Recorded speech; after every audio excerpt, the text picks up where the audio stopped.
Pernah nggak sih kalian kepikiran gimana rasanya kalau semua data penting lenyap begitu aja gara-gara satu hard disk rusak? Nah, di bahasan kali ini kita bakal bedah tuntas soal teknologi RAID.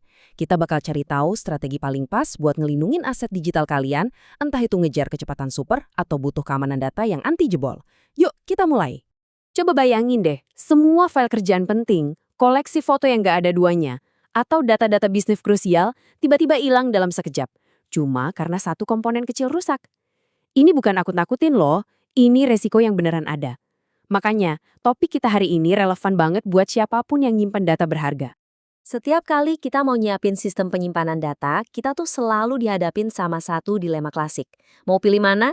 Kecepatan akses yang ngebut banget atau keamanan data yang super ketat? Ini adalah pertarungan abadi, dan jawaban yang kita pilih bakal nentuin nasib data kita ke depannya. Biar gampang, kita akan jalanin 5 tahap. Pertama, kita pahami dulu apa itu RAID. Terus kita kenalan sama pemain-pemain utamanya, RAID 0, 1, 5, dan 10.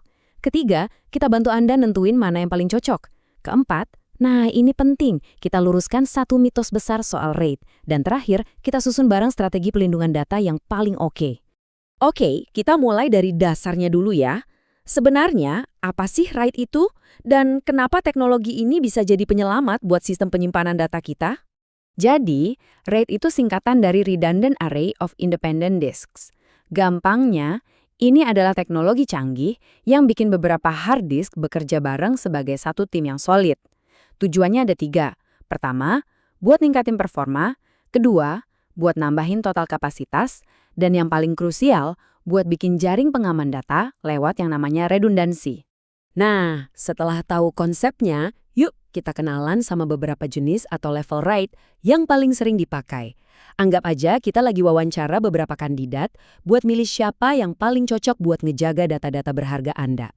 Kandidat pertama kita adalah RAID 0, si raja kecepatan. Dia pakai teknik yang namanya stripping.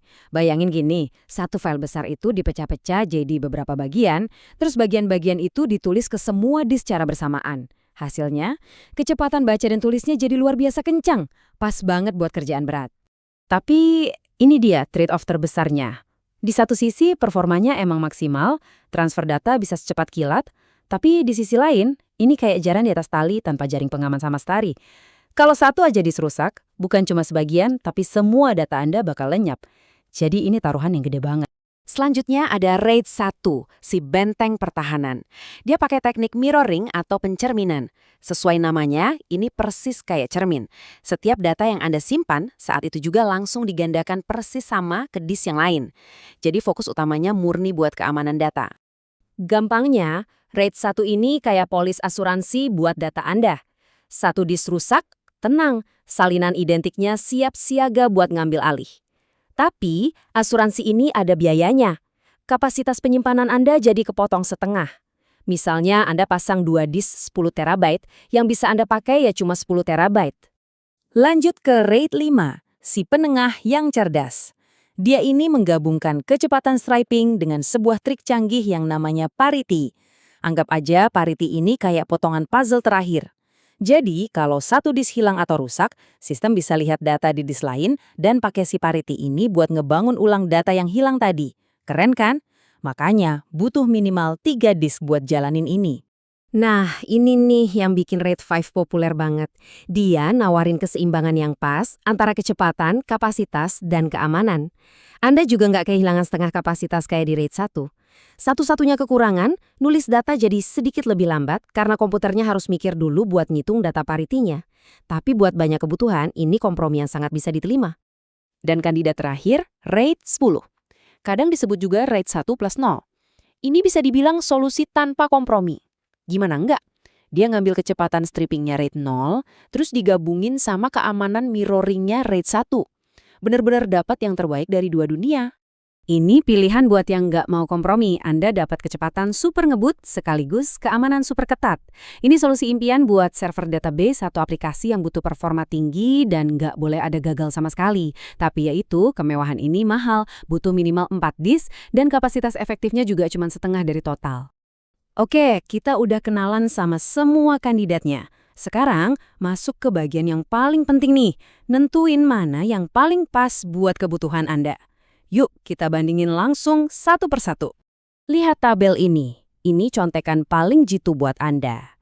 Kalau prioritasnya kecepatan murni, juaranya ya RAID 0 sama RAID 10. Kalau butuh keamanan absolut, pilihannya jatuh ke RAID 1 atau RAID 10. Nah, perhatiin deh efisiensi kapasitasnya. RAID 5 itu paling efisien. Cuma ngorbanin kapasitas satu disk buat keamanan, nggak peduli berapa banyak disk yang Anda pakai. Ini panduan cepat buat nimbang-nimbang. Sekarang coba tanyain ke diri sendiri, sebetulnya kebutuhan saya apa ya? Apakah saya seorang video editor yang butuh kecepatan render secepat kilat? Wah, RAID 0 bisa jadi sahabat terbaik Anda. Atau mungkin Anda pebisnis yang nyimpen data-data klien yang nggak ternilai harganya? Kalau gitu, keamanan RAID 1 atau RAID 5 jadi jawabannya. Kebutuhan Anda yang nentuin pilihannya. Tunggu dulu. Sebelum kita ambil kesimpulan, ada satu poin yang super penting yang harus kita luruskan. Ada satu kesalahpahaman umum yang kalau diabaikan, akibatnya bisa fatal banget. Ini adalah poin paling penting dari semua pembahasan kita hari ini. Tolong dengarkan baik-baik. RAID bukan backup. Saya ulang ya. RAID itu bukan backup. Ngandelin RAID sebagai satu-satunya pelindung itu sama aja kayak punya banyak ban serep di mobil tapi nggak punya asuransi kalau mobilnya dicuri atau amit-amit kebakaran.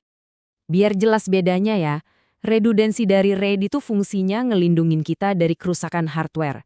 Satu disk rusak, data masih aman. Tapi backup itu melindungin kita dari bencana yang lebih besar. File yang nggak sengaja kehapus, serangan ransomware yang ngunci semua data, atau bahkan bencana fisik kayak kebakaran. Jadi, Anda butuh keduanya. Titik. Baiklah, setelah tahu semuanya, yuk kita rangkum jadi sebuah rencana aksi yang jelas supaya aset digital Anda benar-benar aman. Strateginya simpel kok, cuma 3 langkah. Pertama, jujur sama diri sendiri, prioritas utama Anda apa, kecepatan atau keamanan. Kedua, dari jawaban itu, pilih level RAID yang paling pas. Dan yang ketiga, ini hukumnya wajib, selalu siapkan sistem backup yang terpisah. Jadi, sekarang pertanyaannya kembali ke Anda. Anda tim kecepatan, tim keamanan, atau tim jalan tengah yang cerdas? Pilihan ada di tangan Anda. Sekarang Anda punya bekalnya, gunakan pengetahuan ini buat bangun benteng digital yang kokoh buat data-data terpenting Anda. Terima kasih sudah menyimak.